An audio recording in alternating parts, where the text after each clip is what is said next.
everybody, my name is Lindsay. Welcome back to my channel. So I've been reviewing books on this channel for years now. I'd say probably about 10 years.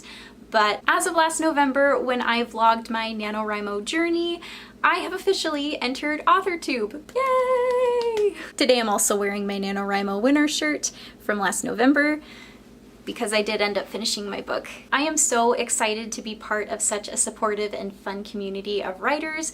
I've only been on AuthorTube for about 3 months now, but I already love it. Before I'm here too long though, I wanted to make sure that I did the AuthorTube Newbie Tag 2.0 edition, which is what we're doing today.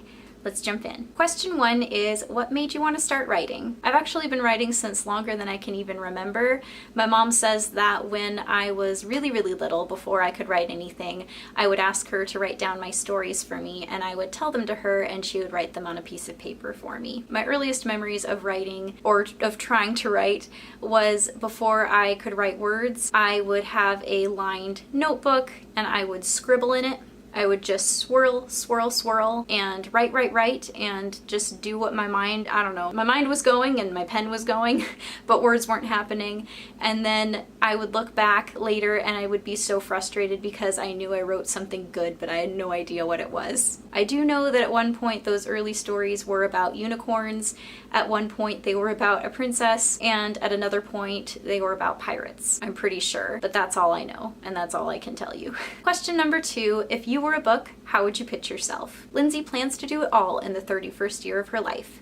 Marry her best friend, move to a new city, and land a book deal. The first 2 plans are set in stone, but the question is, can she land a book deal? Question number 3 is, what is your book's pitch? I just finished it in November for NaNoWriMo, so I'm still working on the pitch as well as the book itself. But here's what I've got so far for Meridian's cat. 13-year-old Meridian Bell is a witch, and after years of waiting, she will finally get her powers on the eve of her birthday. But they aren't what she expected nor wanted at all. Question number 4 is, what do you usually write? I usually write creative nonfiction, and nowadays I'm writing a lot of creative nonfiction comics about my life, which I will link below in the description if you'd like to check out. I'm having so much fun writing those. My whole life I thought I would be going to school for fiction writing, but I took one intro to creative nonfiction class in my undergraduate studies, and I fell in love with creative nonfiction, and there was no looking back for me. I just knew that that's what I wanted to study. There are so many creative and fun techniques that you can use to tell a true story. Nonfiction has such a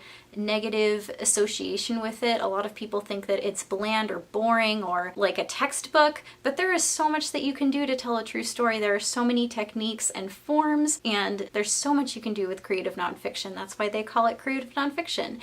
And I was just so interested in learning more that I learned more until I graduated. But even though I love creative nonfiction so much and I love writing comics about my life, I also write fiction. My whole life I thought I would write fiction, and then I gave up because I thought that I wasn't good enough. I could never finish a story. But I did NaNoWriMo just a few months ago and I finished a fiction story, so I think I can say that I can finish fiction stories now.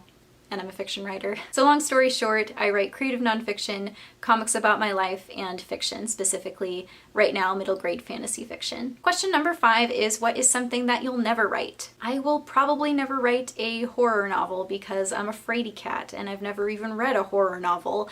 And I hardly ever watch movies that are scary. The only scary thing that I will allow myself to watch are shark movies because I'm on land and they can't hurt me, hopefully. And then Stranger Things because the story is just so good. Even though I have allowed myself to watch it because the story is so good and I want to know what happens, I have to sleep with the light on for days after I'm done. So yeah, safe to say that my books will probably never terrify you. Number 6 is, what is your goal for starting an AuthorTube channel? I have 2 goals. The first is so that I can hold myself accountable and keep on writing, because when I vlogged my NaNoWriMo experience last November, I really think it helped me propel my writing. After I posted the first vlog, I'm like, okay, people are watching, they know that I'm writing a book and they're cheering me on, and they know that I have a goal in mind to finish a book by the end of the month, and so it just helped me get that done. I'd really like to write more often, and I really think that vlogging helps that process. And the second goal I have is to meet other writers. While I was doing NaNoWriMo and vlogging my experience, I also got to meet other writers on AuthorTube. Shout out to the channels Time with Nicole and Emma Bennett.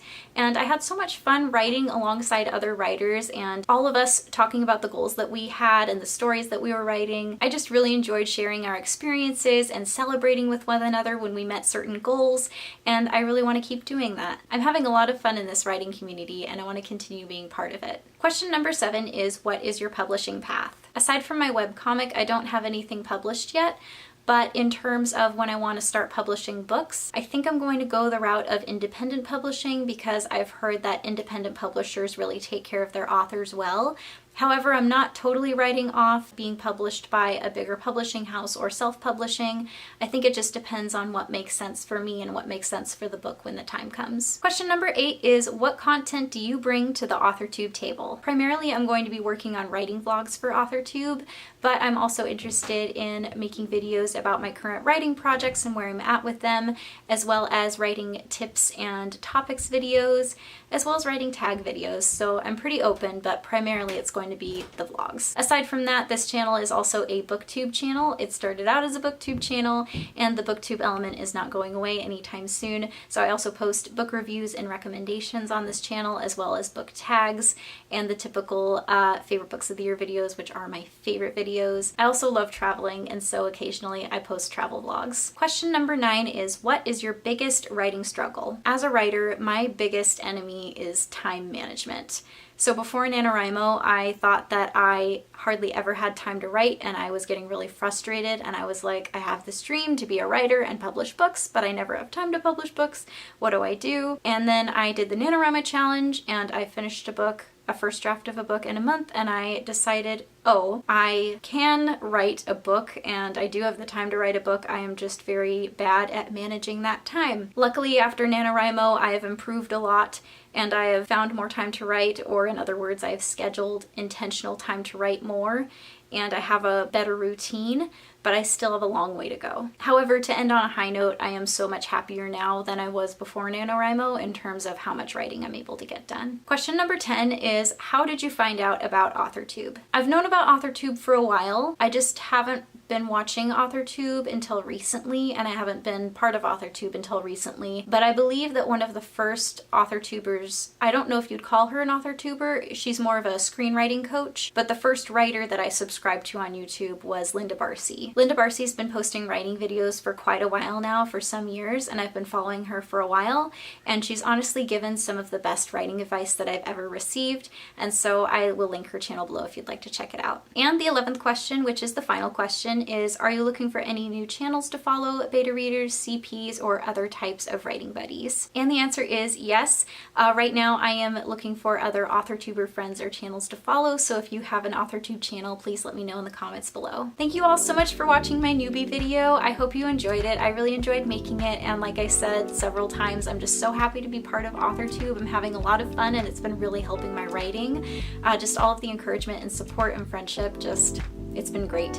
So please let me know in the comments if you have an AuthorTube channel yourself, or if you have any other AuthorTube channels that you'd recommend, or if you'd like to leave an emoji instead in the comments for fun, or to say hi and to let me know you're here, please leave me a writing related emoji like a pencil or a journal. I'll see you all again soon with a new video. Bye everybody!